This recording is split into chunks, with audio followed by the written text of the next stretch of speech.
Hello and welcome to the West London Sport QPR podcast with me, David McIntyre, former QPR striker Kevin Gallen, and a new face and voice to introduce to you in James Paterson, who has been very much behind the cameraman up to now. He's been with us for a while, actually, filming press conferences and other bits and pieces. So welcome, James. Nice to finally get you on here. Good to be on. Thanks for having me. And Kev, how are you? Very well. I was in Mallorca last week and now I'm back. And now I'm ready to go and listen and talk about QPR on this podcast. I'm really excited. Nice one. I did say when we did our last pod, Kev, that next time there might be news of a head coach appointment. That hasn't been officially made, but we can't really ignore that elephant in the room. Everyone knows it's going to be Julien Stephan. Initial thoughts on that, Kev? I'm sensing neither of us know too much about him.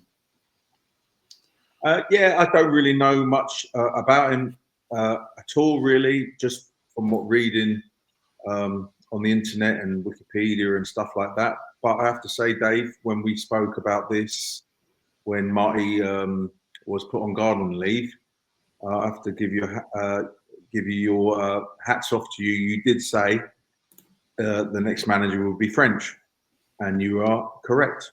Well done. Finally, you got something right. Well, I felt you could bet your arms and legs on that, mate, to be perfectly honest. A French appointment I thought was always the most likely, given that Christian Nauri, I think, is particularly well connected in that part of the world. And we did also mention, didn't we, that I felt we were looking at someone who had experience of a 3-game week, which I think the QPR had come to realise was important. So a French coach with experience of European football therefore was what we were looking at, and there was a pretty small pool of managers, I should say head coaches, who fit into that bracket. So he is going to come in. I expect QPR to announce something to do with Cifuentes first to clear the decks for that appointment to be officially announced. I'll be really interested to see how they approach the Cifuentes thing, actually, because I think he did do a good job and I think he deserves some respect. And I wonder if QPR might actually reflect that in what they say about him. We shall see. But it's fair to say there's whoever the new guy coming in, there's a few issues to resolve, Kev, based on last season. There's a few things that will need looking at. James, I know you've been doing a little bit of homework on the new head coach. What can you tell us about him? Any thoughts on the guy? Yes, I've done a little bit of digging. It's kind of surface level. I didn't manage to go too deep, but you can see he spent most of his managerial career with Rennes since 2012, apart from 2 years out with Strasbourg. Something that might have appealed to Nauri as well. He's won a cup, which is something that maybe he could bring to QPR. Perhaps we'll go a little bit further than usual in the cups this season. But yeah, he beat Paris Saint-Germain to win the cup in 2019, and he got a 3rd place finish in 2021. So it was just before the season was cut short because of COVID. And then he went to Strasbourg and got a 3rd place finish in his first season, but then was sacked the following season with 1 win in 17 games, which sounds awfully familiar after the season we've just had. But yeah, he seems like an impressive guy, good age, early 40s. I don't know too much about his playing style. But yeah, perhaps we can kind of find out a bit more about that in the coming days and weeks. One thing we do know about him is that he was at Rennes working with a young Ousmane Dembele, no doubt. And I think you can be sure that when QPR are trying to recruit players, they will be mentioning this to would-be signings, I'm sure, showing off the fact that their new guy has worked with that player. In fact, they may actually be doing that as I speak, but we perhaps we'll come on to that in a second. Another development, and I didn't expect this in January or February, I've got to say, and that is Jimmy Dunne signing a new contract with QPR. Kev, your thoughts on that one? Seemed unlikely a few months ago, but he is staying at the club. Yeah, no, I'm pleased. I think he's been the last sort of 18 months. He's been a real good leader. Someone you go to who gets you 7, 8 out of 10 performances. Very dominant in both boxes, attacking and defending corners. But I'm just, with the new manager coming, and we spoke about this before, before we come on and started the recording, is Jimmy Dunne under this manager going to play right back, or is he going to play centre back? Now, if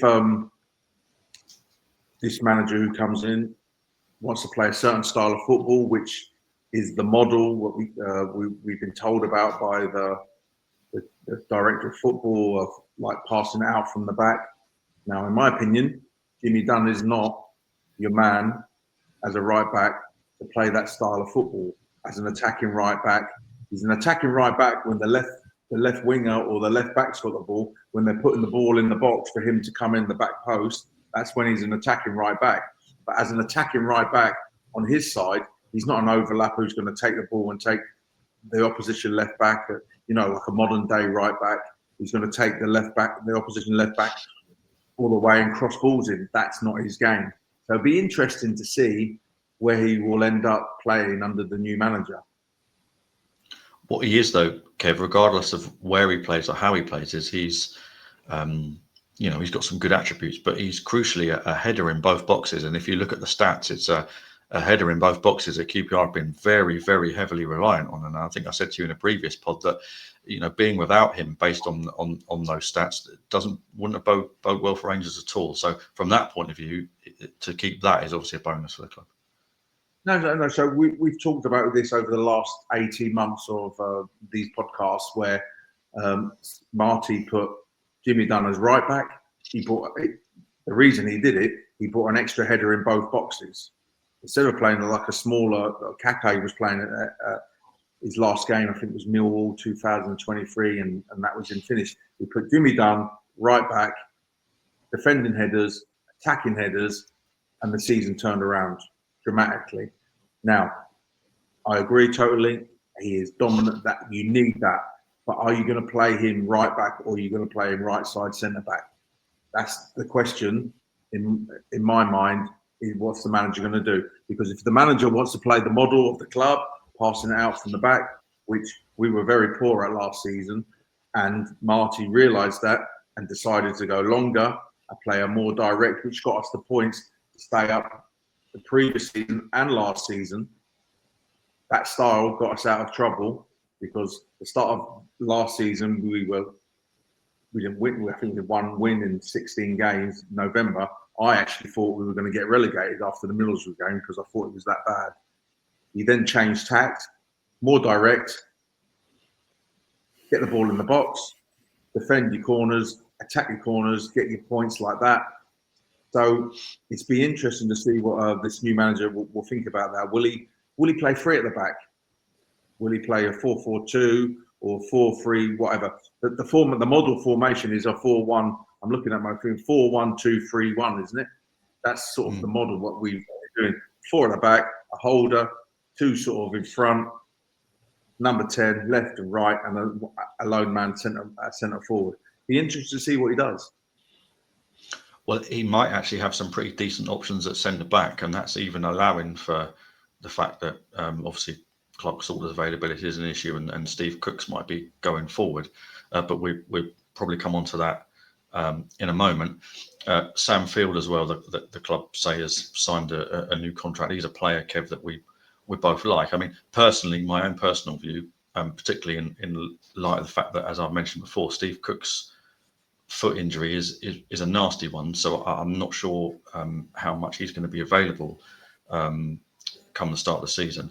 I personally think Dunne and Sam Field should be captain and vice captain. That would be my call. I believe in those players a lot. Kev, I know you like Sam Field too. So would you agree with that? That really in those two you've got really two mainstays of the team going forward?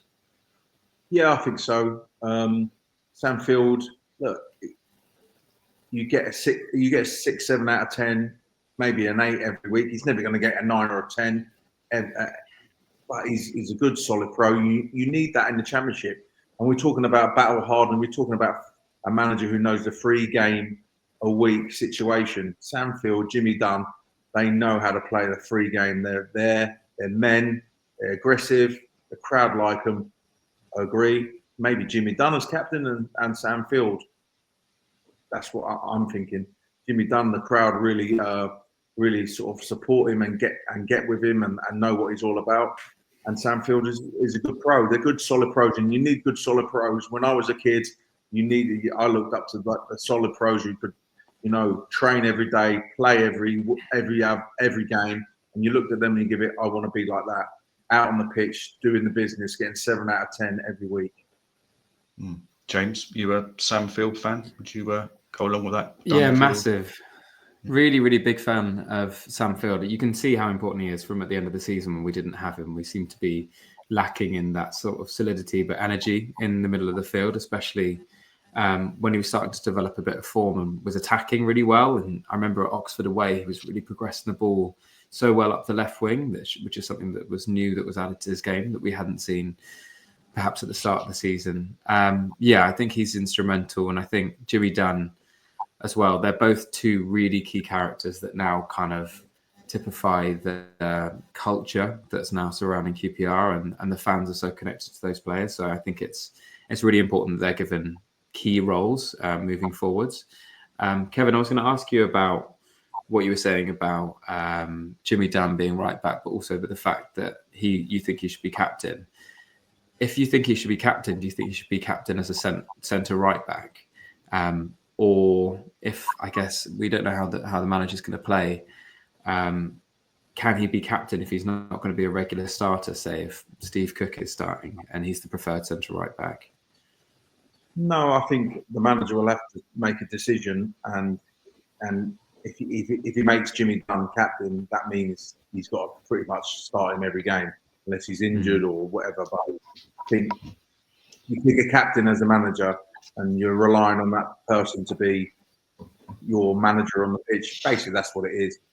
He has to really be starting every game unless he's injured or really out of form. But yeah, it's a great question. Who should be captain, Sam Field or Jimmy Dunne? Yeah, it's a toss-up. Me personally, I think because of the response that Jimmy Dunne gets off the crowd, maybe him. Yeah, I'm with you on that as well. I think they're both great.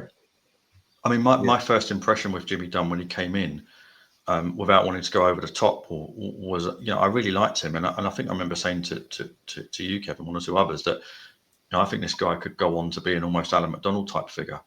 So it seemed a shame when it looked like he was going to go, having not always been a regular choice. Really, he's in terms of game time, he's still perhaps not got what he might have done over the course of the 4 years.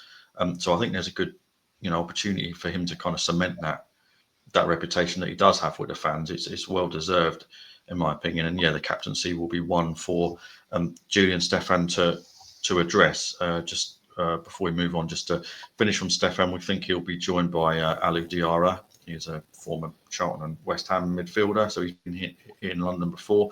Also had a spell at Liverpool, actually, without playing for them. There is another guy who was in the running for a role. He's called Dennis Zanko, but there are various issues with potentially getting him into the role into the country. So it looks like it will be Alou Diarra and an analyst as well, which Rudy Cooney, who was a key member of the team at Rennes that Stephan managed. So he'll be coming with him. In terms of players that might come in, there's 2 or 3 that Rangers are looking to do. Adamu and Bengay, who is primarily a centre back, whereas I said it looks like Rangers might have some decent options going into the new season. He can also play at right back or as a defensive midfielder. He's out of contract. He's 23. You won't have heard me say this very often over the years, but I have to say that would be a very good signing by QPR, in my opinion. I really like that signing, so I hope for the club's sake that they get that done. Kwame Poku, winger at Peterborough. This is a very interesting one because QPR have been after this guy for a long time. and had various approaches rejected. He's also out of contract, 23.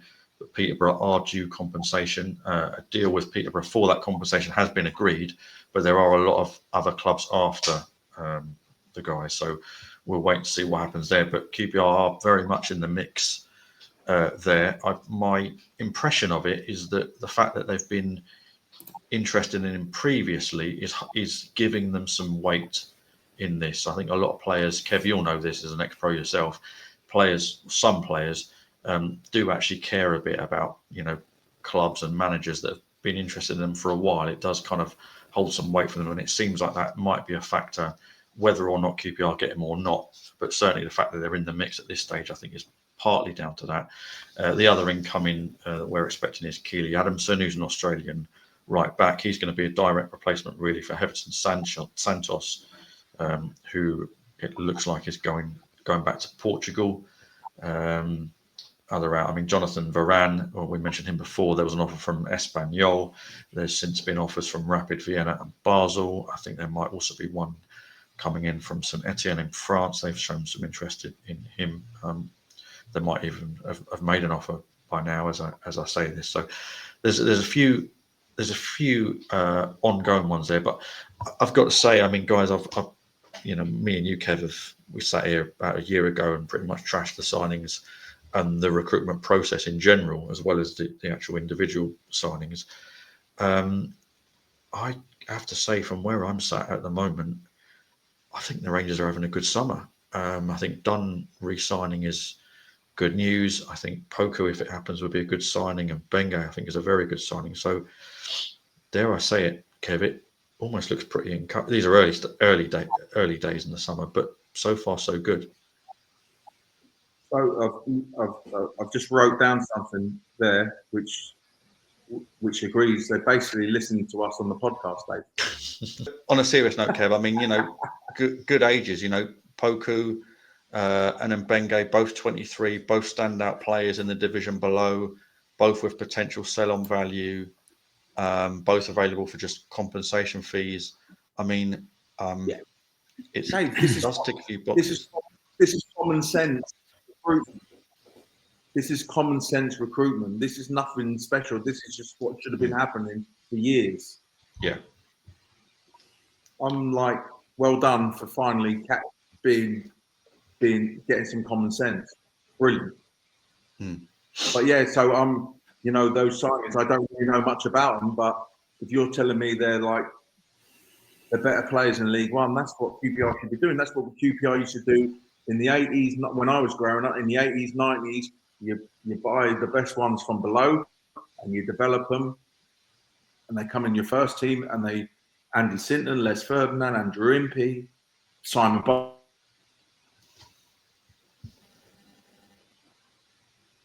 Sorry, I lost you there. Can you see me? Yeah, I've got you. We lost you at Andrew Impey, Kev. I think James is going to have some editing to do later, but go on. Sorry, James. So you got what we used to do in the 80s, 90s: Simon Barker, Andrew Impey, Les Ferdinand, Andy Sinton, players like that. We buy from below, bring them above, develop them, become first team regulars, maybe sell them on, or maybe they have a career at QPR. That was always the QPR way. This is nothing new. This is the QPR way. That was our DNA from the seventh Stan Bowles, Carl. Do you know what I mean? This is what we used. This is what we've been doing for decades. James, what do you think?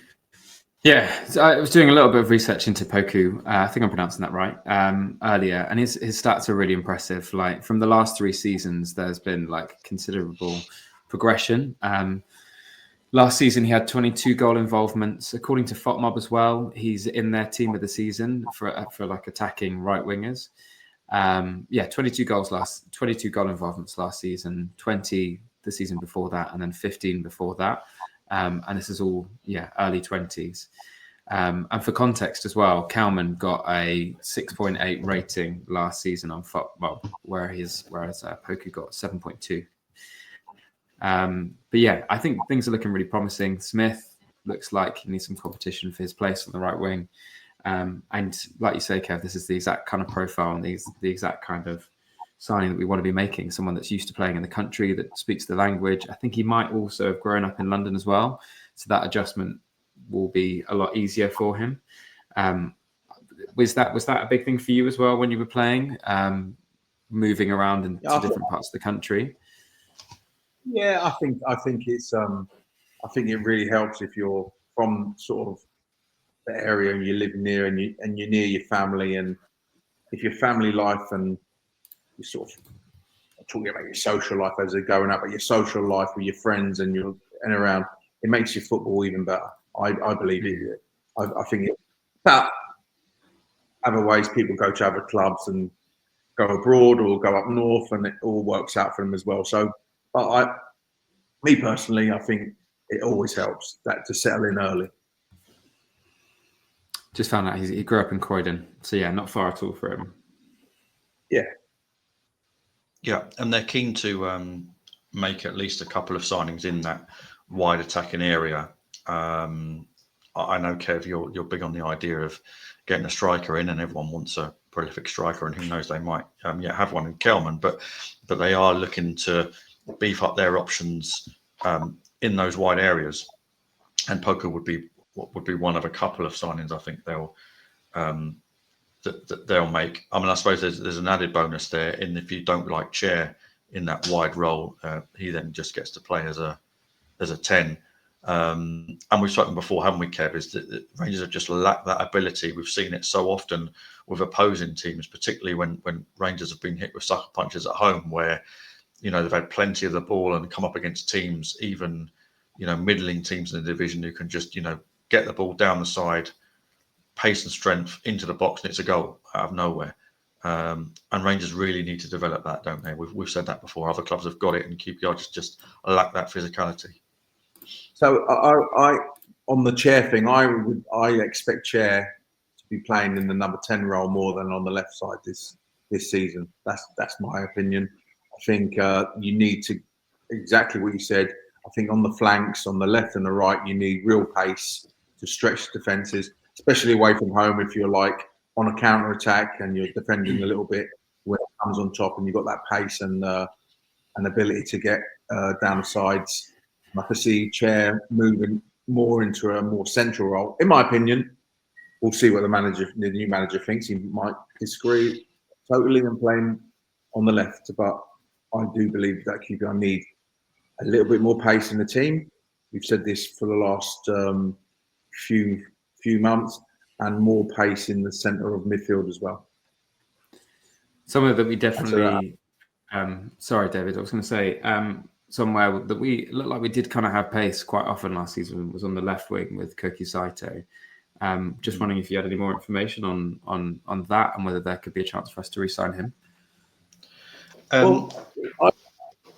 Sorry, I'm going to just talk about Saito before you, Dave. I thought James, you said me. I like Saito. I don't think he's got real pace. I think he's sharp over 10, 15 yards and he can go past.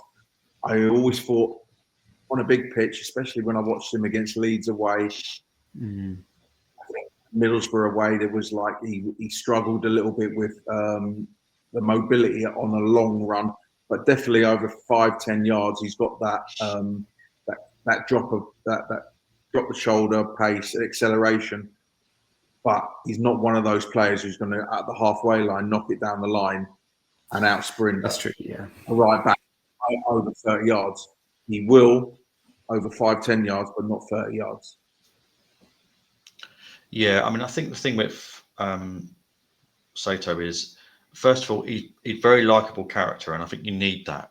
I do think that's important. He's very engaging. He is very likable, and he does have a lot of ability. I'm with Kev. Personally, I wouldn't, and I know that a lot of people would like him to sign. I'm not sure, for exactly the reasons that Kev has pointed out. I think that even when Rangers have been at their best and had some relative success over the past few years, I felt they've been a little bit too reliant on that kind of, what was that Chair Willock interplay, and has now developed with people like Saito and one or two others. I think there's just that need for just that raw pace and that that kind of extra physical presence. I don't think you argue if you sign someone like Sato, because I said he's a good player, he's likable. I think he's the kind of player, if he's on your bench, then you're a championship club that's in a strong place. In terms of whether they will sign him or not, I mean it's ongoing. It's possible. I'm not sure what kind of other options he's got. I mean, I've seen it said that he's out of contract at Rommel, at Belgian club. He's not. He's got 2 years left there. And Citigroup, who own that club, I think will obviously be looking for the best deal that they can get for him. So it's a possible, and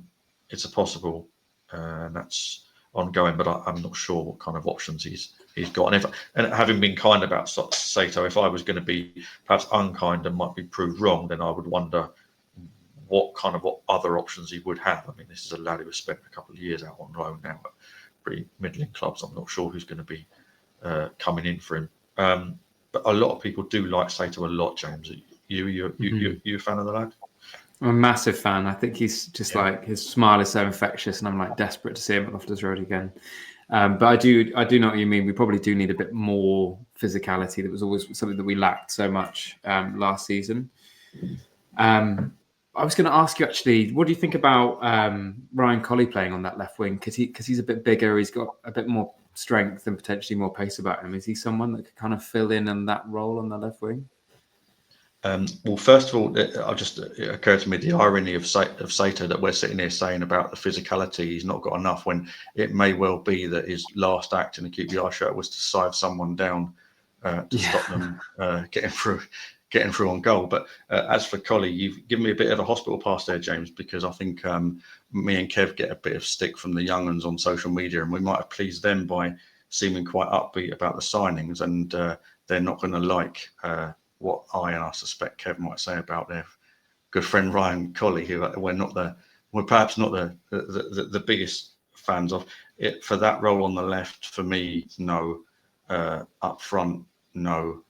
And I think that if other players stay fit, I'm not sure how much the likes of him and Alfie Lloyd will be involved. And I do think that one of the stories of last season, and I did say this, was how well, in fairness, people like Colley and Lloyd did when the club needed them to.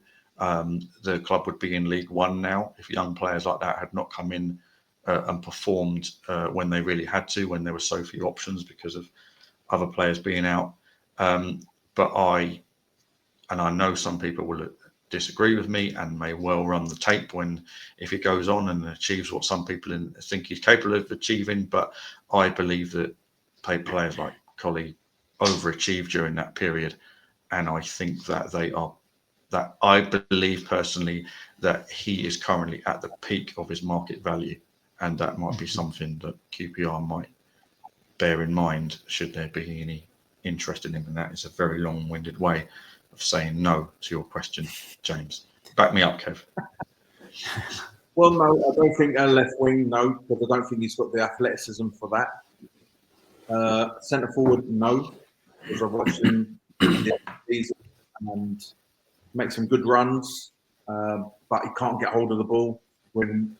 So if you're going to play a style of football, which we did at the end of the season, where you have to go a little bit longer, and you need it to stick so the team gets up the pitch.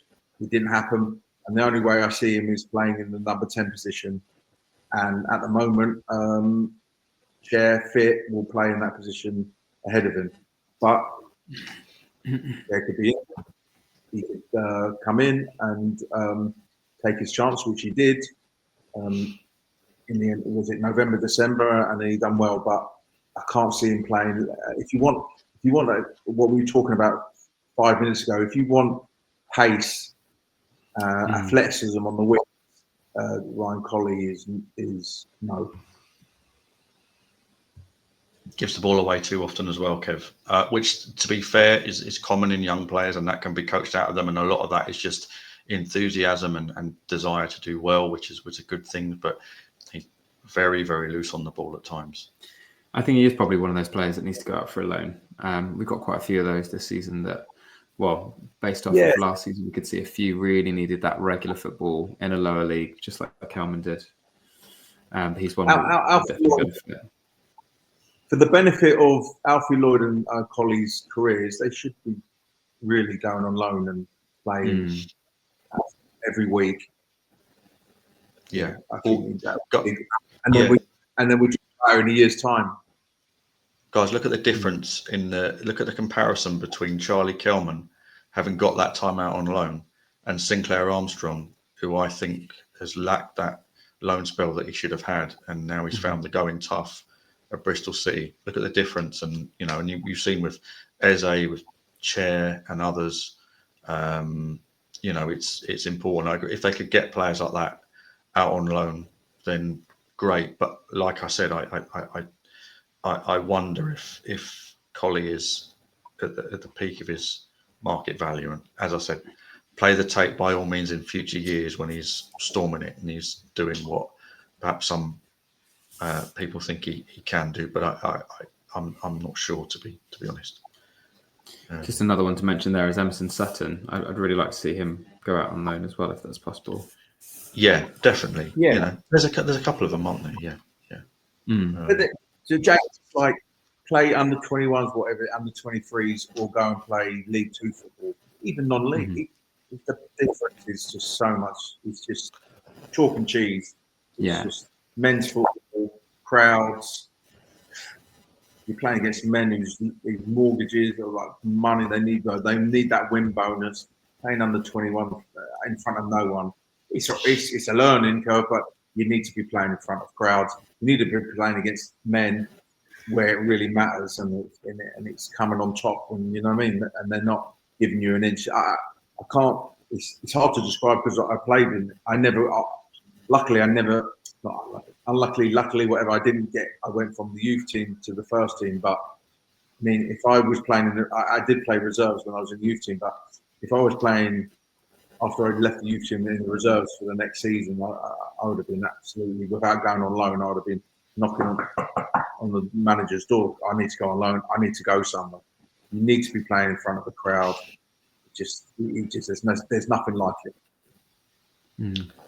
You could have gone to Barnet on loan, Kev, like one or two of your teammates at the time. You missed out on that.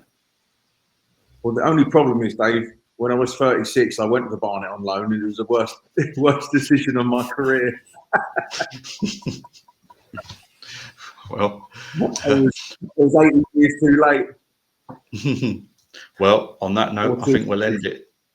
It there for the time being. We are going to probably do another podcast soon. Kevin's got a nice long summer holiday lined up in the sun, as he does. But before he goes, we might. I was thinking we might do perhaps a podcast about pre-season, Kev, and what we can read into how things go during pre-season. And I think you might have a story or two from pre-season, which we can consult the lawyers on before we come on here and see if and have you tell them. But yeah, that might be one for next time. But for now, thanks both. And James, by the way, thanks for your steady debut. I've put you in with a view to giving you a bigger role in the future, possibly as host. I think you might do a better job. So it's been nice to have you on here finally, and we'll catch up with you both soon. Thanks. Thank you. Cheers.